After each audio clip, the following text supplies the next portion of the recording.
like the Holy Ghost party. Because the Holy Ghost party don't stop so slowly like this. You know what I mean? Ain't no party like the Holy Ghost party, because the Holy Ghost party don't stop. You say, ain't no party like the Holy Ghost party. Ain't no party like the Holy Ghost party, because the Holy Ghost party don't stop. You say, ain't no party like the Holy Ghost party. Ain't no party like the Holy Ghost party, because the Holy Ghost party don't stop. You say, ain't no party like the Holy Ghost party. One more time, say, ain't no party like the Holy Ghost party, because the Holy Ghost party don't stop. Your turn. Ain't no party like the Holy Ghost party, because the Holy Ghost party. What's the name of Jesus? Ain't no party like the party like the party don't stop. You say, ain't no party like the Holy Ghost party, because the Holy Ghost party don't stop.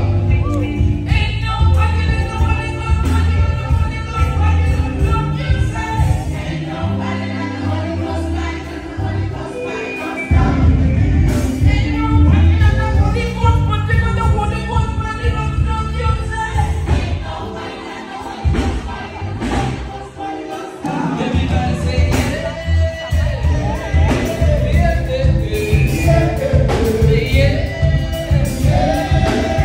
so take it down. Don't one exercise on it. I'm scared of my gym to fight right now. What you wear on my show, we chat what I'm going to hallelujah. Everybody, the Bible says, when you meet Jehovah, what you do, what you say, what you man, what's in a date. Now, what you do about them, start one judge. So, don't take it slow.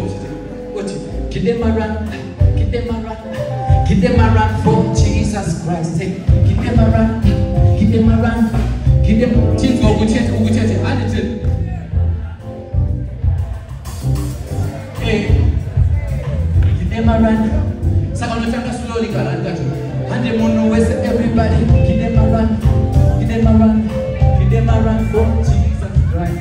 Give them a run, give them a run.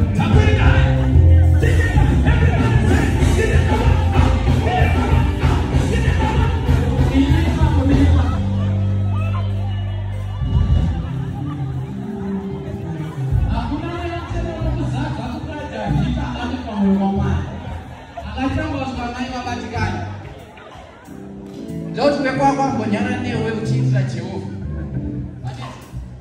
Maona tutangala say. Dine ana David muno. Ana mama David abzanzi basuku, my brothers. Duguya bane someone. So let's start low. Are you ready now? Softly, everybody say, give them a run, give them a run, give them a run for Jesus Christ. Give them a run, give them a run. Dig it up, everybody say, give them a run.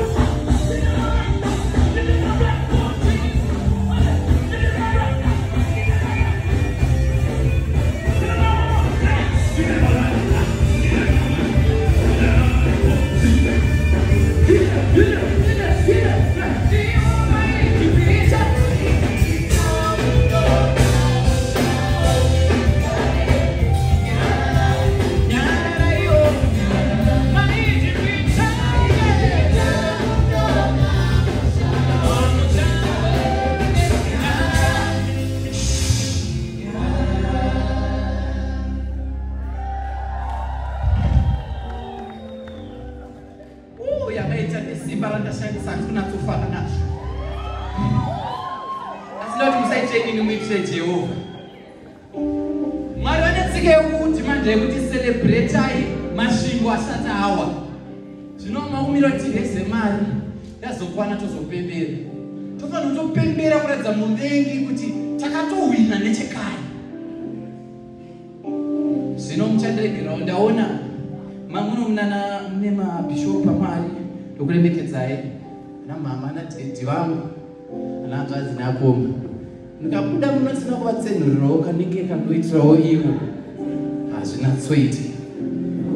Ndichatanga kudzidzira kuimba ndaizikanwa nemahini. Unoziva chandomadira vanhu vaiti vakafunga aidhibhisa, unonzi kudhibhisa wewe. aona kunapa kwa Mwari Vatikana ndo rangarira mabasa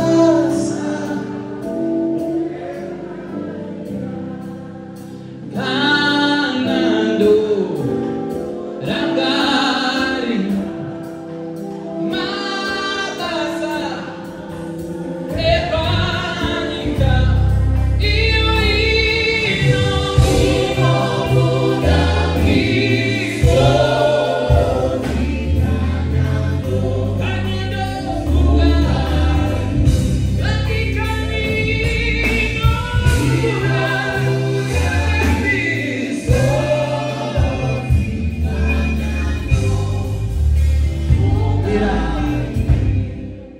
muda iso uchifunganya mumakafungisisa kusikaona ukuru wa Mwari kunyangwa situation.